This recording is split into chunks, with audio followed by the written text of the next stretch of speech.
Hello guys, welcome here to this week's edition of Out of Turn 4. I'm Brian here. Coming up on the show, we're going to talk the latest racing news, including a big Jimmie Johnson announcement.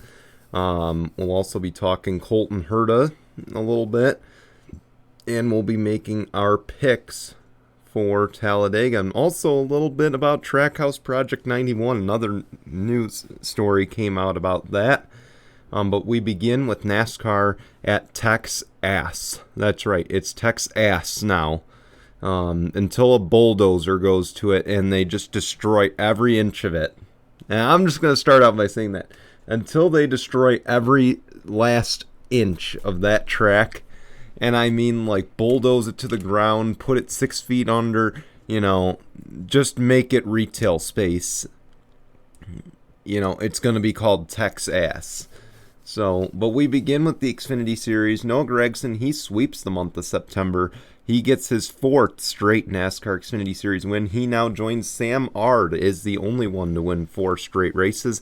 He is also now locked into the round of 8, regardless of what happens at Talladega or the Roval. So, congratulations to Noah Gragson. I've said last week, he's starting to grow on me, honestly. He's really starting to grow on me as of right now. I definitely believe he's the guy to beat. He's come a long way in the middle of the season.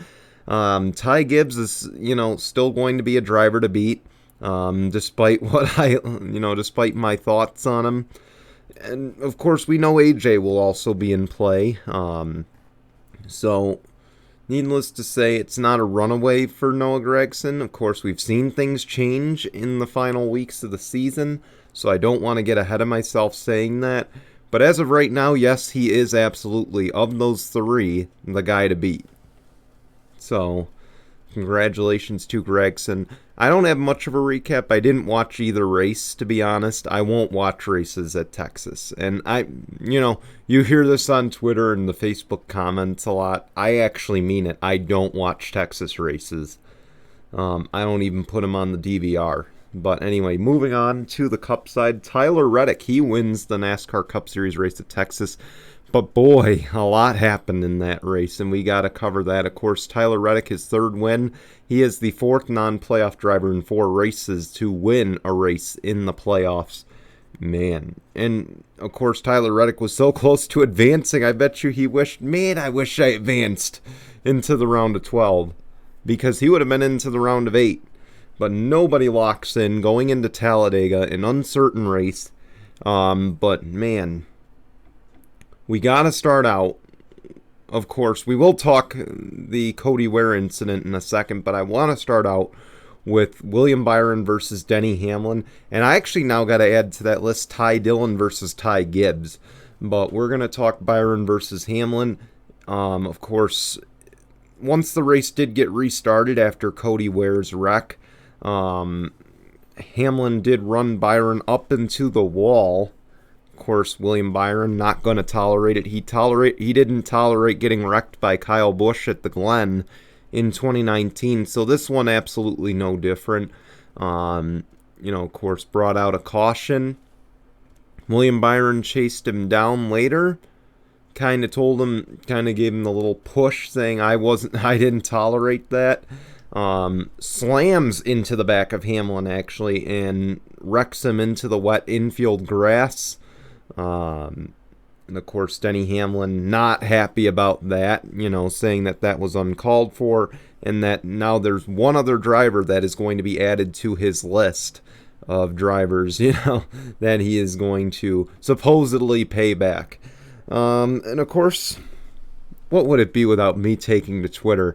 Of course, at Tinkle_B Hummel. Man, oh man. First off, Denny, you guys are even, as far as I'm concerned. If anything, Byron owes you one under green. But, yeah. Denny can go on and on about, this list of drivers that have ruined my days, I'm going to get them back. Cut the shit, Denny. Or I'm sorry, I should call you Karen Hamlin, because that's exactly what you are. You are Karen Hamlin now. Cut the shit. You're not going to pay William Byron back. And if you do, you're in the wrong. I'm sorry. Look, I will agree on one thing. William Byron wrecking Denny Hamlin under caution. Number one, it's cheap. Number two, it was uncalled for. Let it happen under the green. Do it under the green flag. You don't need to do it under yellow conditions when it doesn't matter. I mean, unless you're going to slam them into the outside wall, which even then is wrong.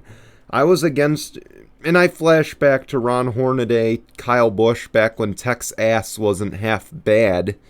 And of course, Kyle Busch wrecked Ron Hornaday in turns 1 and 2 after an incident. Sort of similar. Should Byron face discipline? Unfortunately, yes. There's a time and a place to pay somebody back. That was not the right time.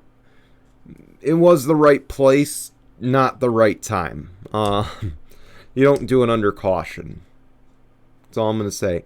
I think Byron should get a fine. I don't feel it should go towards suspension. They're both playoff drivers. It's not the difference between Kyle Busch and Ron Hornaday. Okay, Kyle Busch versus Ron Hornaday was in a championship battle, fringe championship contender, and that wreck costed him the chance going into Phoenix and Homestead that year. Whereas Kyle Busch was just running a one-off race, trying to get some experience behind the wheel for Texas, helping his truck team out. Denny Hamlin, William Byron, they're both in the playoffs. Okay, they're both battling toward the same common goal of becoming NASCAR Cup Series champion. I just don't think William Byron should be suspended for that, seeing that they were both battling for the same thing. At the end of the day, it was no harm, no foul. They both came home in the top 10. Byron came home 7th. Denny Hamlin came home in 10th. So where's the harm in that? Now, I mean, if he wrecked Denny Hamlin under the caution, turned him straight into the outside, if he bounced up into the outside wall and it absolutely destroyed the right side of that car to the point where Denny couldn't continue, then I would say, yes, William Byron needs to be suspended. There's no dispute there then. But based on this, I just don't think you suspend William Byron. I think you hit him with a fine. I don't think you deduct points. I think you just hit him with a fine. That's my thought. But again, both were in the wrong at the wrong time. The other incident occurred on pit road. Ty Dillon versus Ty Gibbs. Of course, Ty Dillon came out of his pit stall. I guess he didn't see Ty Gibbs to his outside, kind of doored him. And then Ty Gibbs goes down and slams Ty Dillon. Ty Gibbs slammed Ty Dillon on the right side right after that. Yeah, Ty Gibbs does need discipline for that. Again, another one that I just don't think results in a suspension. I don't feel it took any... Again, Ty Dillon's not in a championship battle. Ty Dillon, it didn't put anybody's safety in jeopardy, but it was a pit road incident, and I think definitely Ty Gibbs should get a fine for it. I don't think it warrants a suspension, though. Again, another incident that just doesn't warrant a suspension, but, things Ty Gibbs is going to have to learn sooner or later, or else he's going to be Kyle Busch Jr. right there. He's going to be Kyle Busch Jr. crying and whining about every person that taps him. So hit him with a fine. That's what I say. But on to, speaking of safety, this needs to be addressed. So Cody Ware brought out a caution. This actually brought out the caution, brought out a red flag for fixing, I believe, a red flag for fixing the wall, and then, of course, brought out a red flag for the lightning hold, which caused us to finish well into the night. So Cody Ware drilled the outside wall head on, full speed. And then, of course, it just looks like his car coasted down the pit lane. Didn't look like the brakes worked at all. He slams the pit wall where, they divide, kind of create a lane to go into the garage area. He hit that head on as well, right by Alex Bowman's pit stall. And then, of course, the car came to rest there. And they did let Cody Ware get out of the car. He collapsed upon getting out of the car and was taken out by stretcher to the infield care center. Not the hospital, but the infield care center.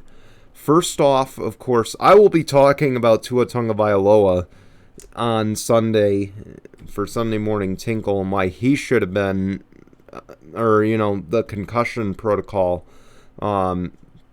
Different story, of course, but kind of same thing. You let him get out of the car, he basically collapsed to the ground. I don't know if that was heat exhaustion, might have gotten the wind knocked out of him. I can't judge on that. But, this is now the second incident where thankfully he wasn't seriously hurt, but he was hurt enough to have to get taken out on stretcher. And another thing, a very hot day in Texas. I believe it was well into the 90s and humid.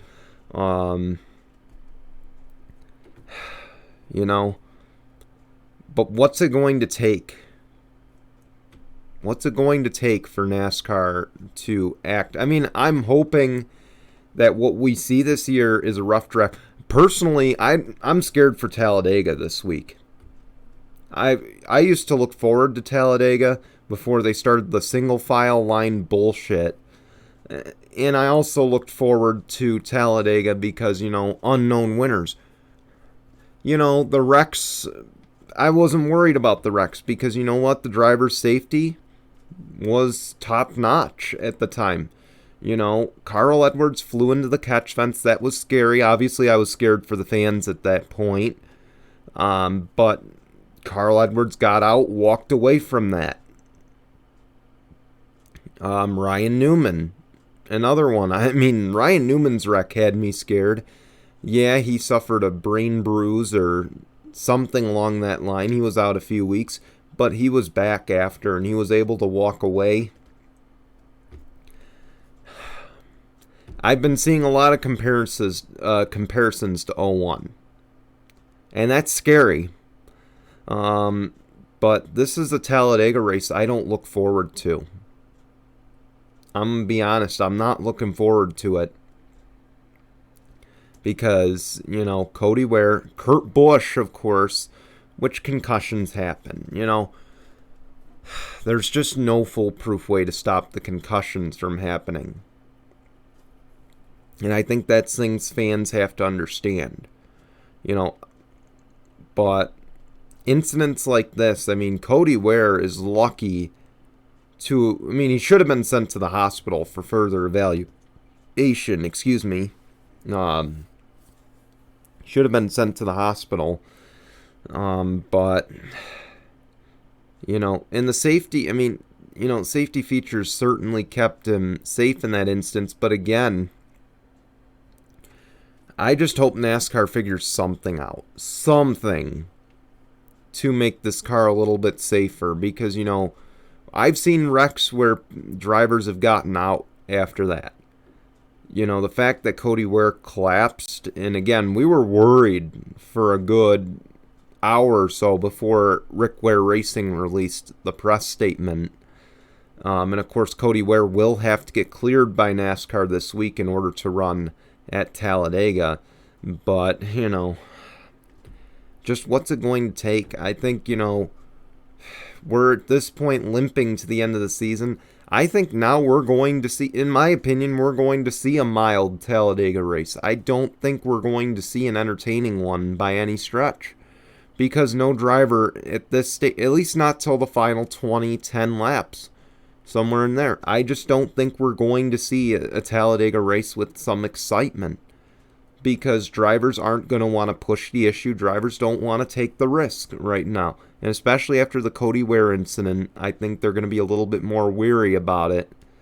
So, it'll be interesting to see what comes of this. It'll be interesting to see what 2023 holds in terms of driver safety, developments.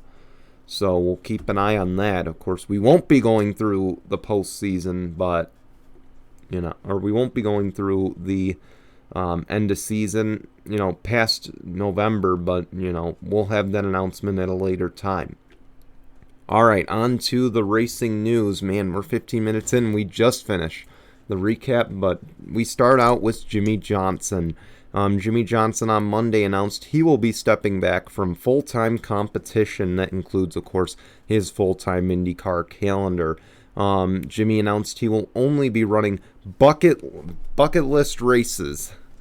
What does this mean? Is it possible he's going to return to the NASCAR end of things? We've seen him hint at a Coke 600 and Indy 500 double. Maybe Le Mans in his future. That's to be determined, I think. It's going to be interesting, of course. I saw someone comment Monaco, but Jimmie doesn't have a super license. That's the thing people don't understand. He needs a super license. And if another American driver just got denied for one, what makes you think he's going to get it? That's all I'm saying. But, I don't think the Daytona 500 will be on his list this year. It might be. I just don't see it. If it is, it'll be with Spire, I think, in the number 77. Because I imagine Elio is going to be driving the Project 91 car at the 500, based on everything I see right now. So, I imagine he'll be back for the Indy 500 in a 5th Chip Ganassi car. Chip Ganassi is still putting together plans for the 4th car full-time for 2023. But, again, I imagine Jimmie will probably run the Indy Charlotte double with Kyle Busch. Kyle Busch being pursued by Arrow right now. Arrow, McLaren, Schmidt, Peterson. So that's going to be interesting to watch as it develops. But, that's what I see right now. Maybe Le Mans. Definitely the 24 hours of Daytona, I think, will be on there. And I think a lot of endurance racing, I think I can see on his schedule for next season, as well as the Indy 500. But that's as far as I see. All right, Colton Herta. We mentioned him just a moment ago about the super license.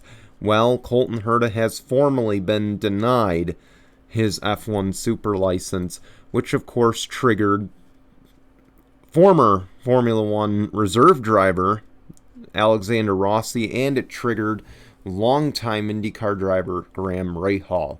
Both of them took to Twitter and basically said, Alexander Rossi pointed to past greed in the sport, and Graham Rahal kind of turned the finger toward, they don't want us. They just want our money.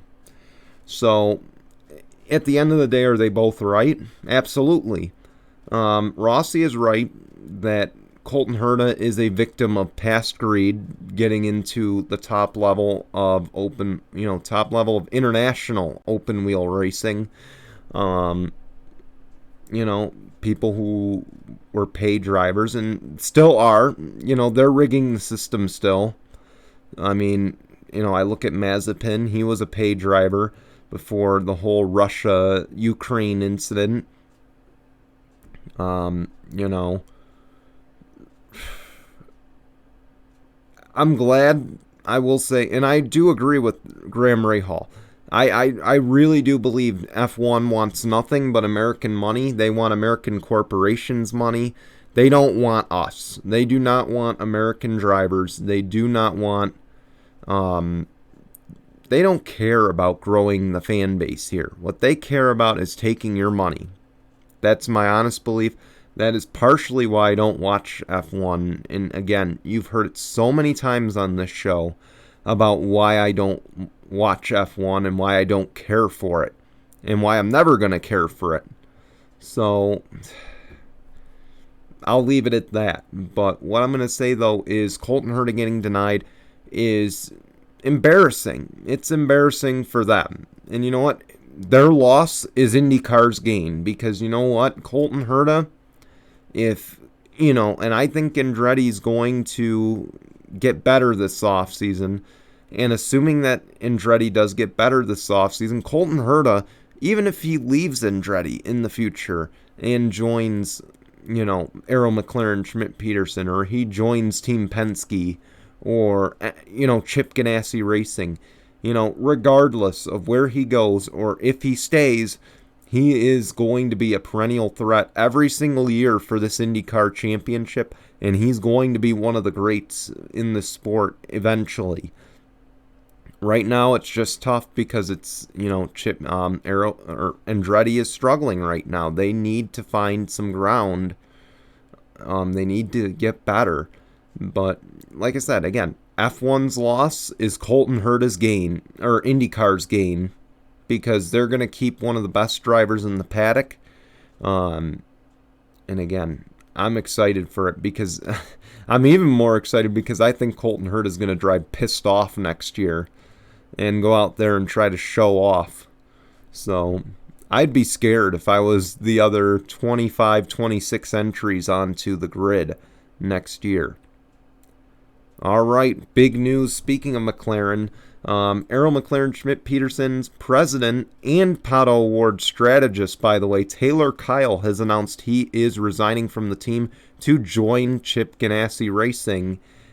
He will be working very closely with Mike Hall over there, who has been with the organization for over 30 years. Of course, there's been no announcement yet as far as who will be replacing Taylor Kiel over at McLaren. But Brian Barnhart appears, and again, Brian Barnhart was Rossi's strategist over at Andretti Autosport. It appears likely that he will be named as the replacement for Taylor Kiel. Big change, man. I'm telling you. And I'm shocked to see it because I didn't think Taylor Kiel was going to leave.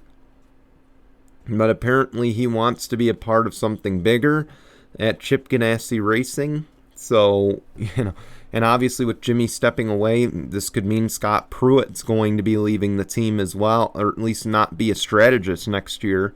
So now Taylor Kiel might be the strategist of a fourth Chip Ganassi car. And it'll be interesting to watch what happens with that. But again, for McLaren, Arrow McLaren Schmidt Peterson, this is a big change at the top for an organization who's now solidifying themselves as a top 3 team in the sport. And not to mention, in a year where they're expanding, now there's going to be even more growing pains for Arrow McLaren as they expand into a full-time 3-car operation, with, of course, the potential for a 4th car at the Indy 500. Again, Kyle Busch tops their list right now of drivers that will be in a 4th car at Indy for the team. So, plenty of developments. Of course, I will have the announcement here on Out of Turn 4 when it happens, if it is Brian Barnhart or somebody else. Over to Project 21 now, of course, or Project 91 now, of course, that is Trackhouse's 3rd car, which they are using to grow global motorsports. They used it at Watkins Glen with Kimi Räikkönen, and now the latest driver's name that is circulated in the news is Shane Van Gisbergen. I hope I pronounced it right. The Australian Supercars driver. He is in talks with Trackhouse and Project 91 about a potential deal for 2023. Of course, according to motorsport.com, that will likely happen at the new Chicago street course. And this is big, of course. Another big name hoping to come over to the NASCAR side of things. I think it's good to see Shane Van Gisbergen trying to come over and race. And of course, I think Trackhouse is going to put together a star lineup for that 91. Oh man, I'm telling you, I mean, Elio's been circulating as far as the 500 goes. Now, Jimmie Johnson, I mean, his name is circulated as the driver for the Coke 600, and they've planned out, like, I believe 7 or 8 events next year where they will bring the Project 91 car, and I imagine it'll be those 2 events plus the 6 road courses, and yes, I count the Chicago Street as a road course. But Shane Van Gisbergen, I think, will be a great addition to the team, especially on the street course, because I believe Australian supercars run a lot of street courses, so it'll be interesting to see what happens. Hopefully they can get a deal done, and he will be announced as one of the drivers for Project 91 in 2023. All right, race weekend picks. We start with the Truck Series at Talladega. I'm going to go with Zane Smith. I believe he won at Daytona earlier this year. Front Row Motorsports, always good at the super speedways. So I got to go with Zane Smith. He will lock himself into the championship 4. Xfinity at Talladega. I'm going to pick Landon Castle. He's been close. He's had a career year. Yeah, he didn't make the playoffs, but he's had a career year nonetheless. I think he continues it, and I feel like he's going to get his first career win at a track that Colleague really dominates at, or a track type that Colleague really dominates at. So we'll get to see it, and I think Landon Castle will get his first career Xfinity Series win at long last at Talladega. Cup Series at Talladega, I think we continue the non-playoff driver trend, and Michael McDowell will be joining the team will be joining Victory Lane this year. I think he will get his second career win, and he will do so in the Cup race, the Yellowwood 500. All right, that's all we've got. Man, we're going to have a busy weekend, of course. We don't know about Talladega right now. Of course, the news just came out about Hurricane Ian strengthening in the Gulf Coast. So, of course, prayers to everyone in Florida, and in its path, hopefully, it will weaken quite substantially before making any sort of landfall. So we'll, of course, keep an eye on it. It could also impact the Talladega race weekend, so another thing we will be keeping a sharp eye on as well. But otherwise, we want to thank you for watching. Be sure to tune in to No Final Bell tomorrow at 5 p.m. Eastern on YouTube and Facebook Watch. I'll see you back here Sunday on YouTube, Apple Podcasts, Google Podcasts, and Spotify for Sunday Morning Tinkle. Otherwise, we will see you back here next week for another edition of Out of Turn 4. Till then, goodbye, everyone.